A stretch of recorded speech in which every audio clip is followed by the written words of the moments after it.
Philippe, how's the squad looking for this game? Quite okay. Ben Davies will be in the selection again for the first time. Tom Lawrence not, but it's more like precaution, like we did with Ryan Jack in the weekend. So they're coming back. Played a lot of minutes, so to give enough recovery that we can build them the next weeks in a good way. So Ryan Jack is back in the selection. Have you seen the positive effects of maybe leaving Ryan out for a game and seen those in training? It's a step-by-step story, yeah. So for them it's like a kind of preparation.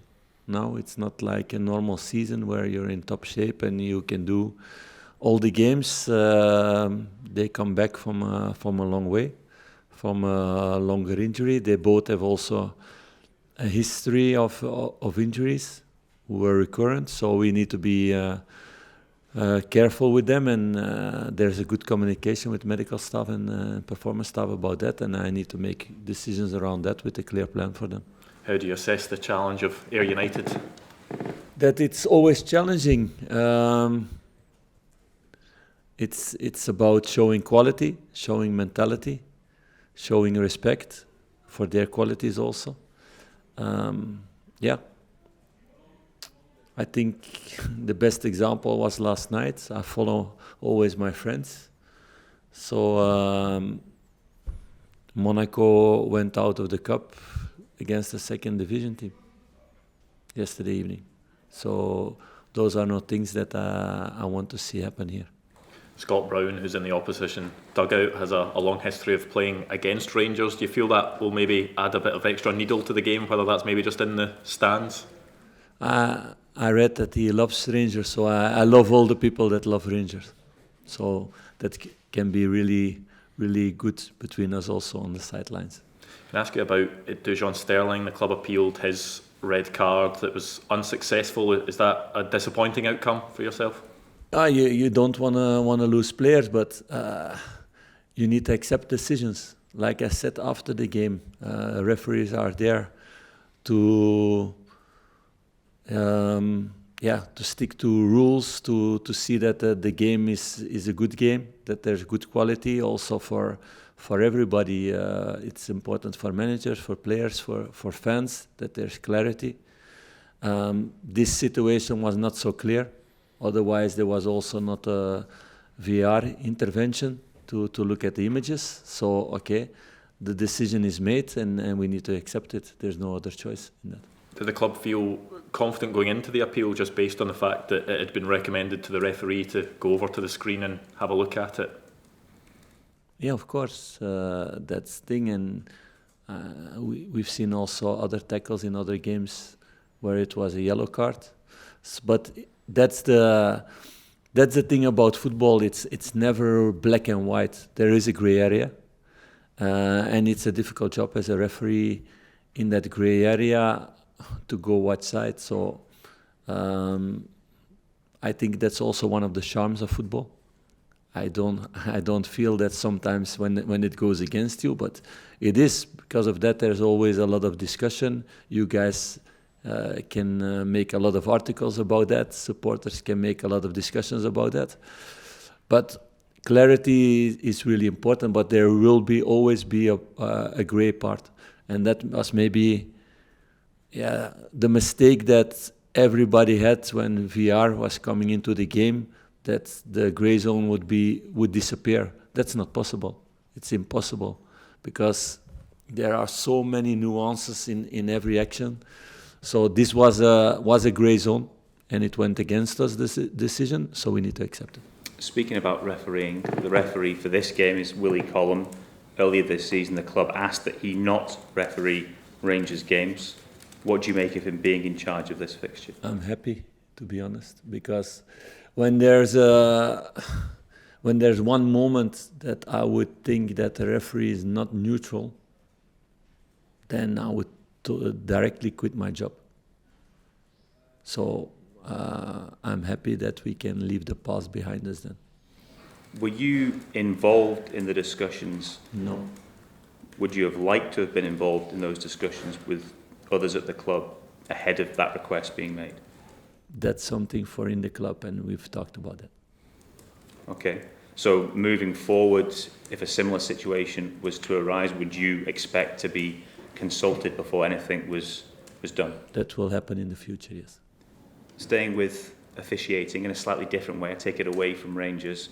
A lot of talk about blue cards and players being taken out of the game for 10-minute spells. What do you think of that idea as a concept? I understand the idea behind.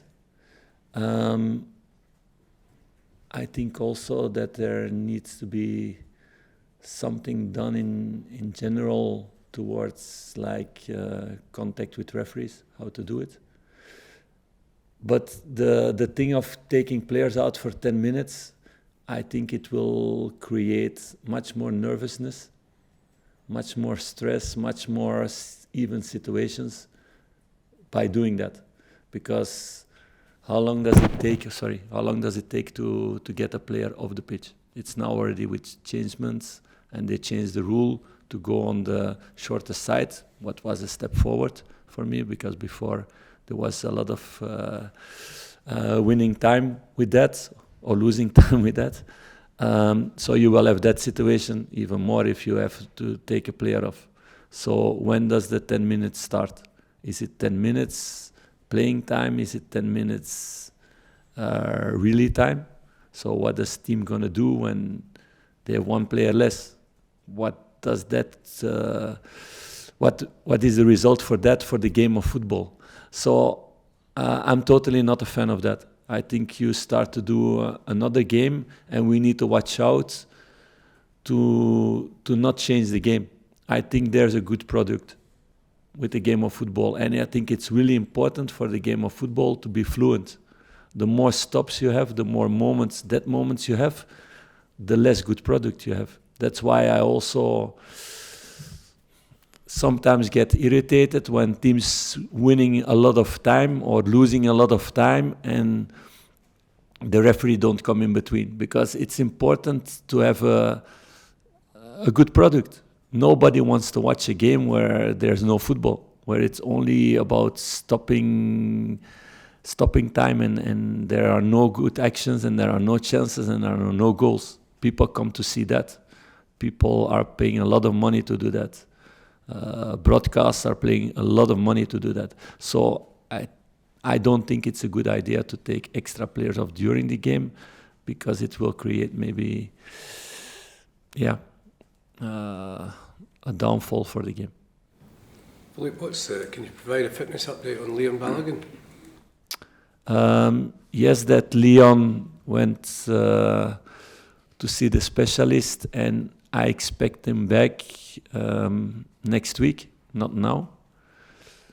Is it already Ross County or for the weekend? I'm not sure about that yet, but it will not be a long-term thing.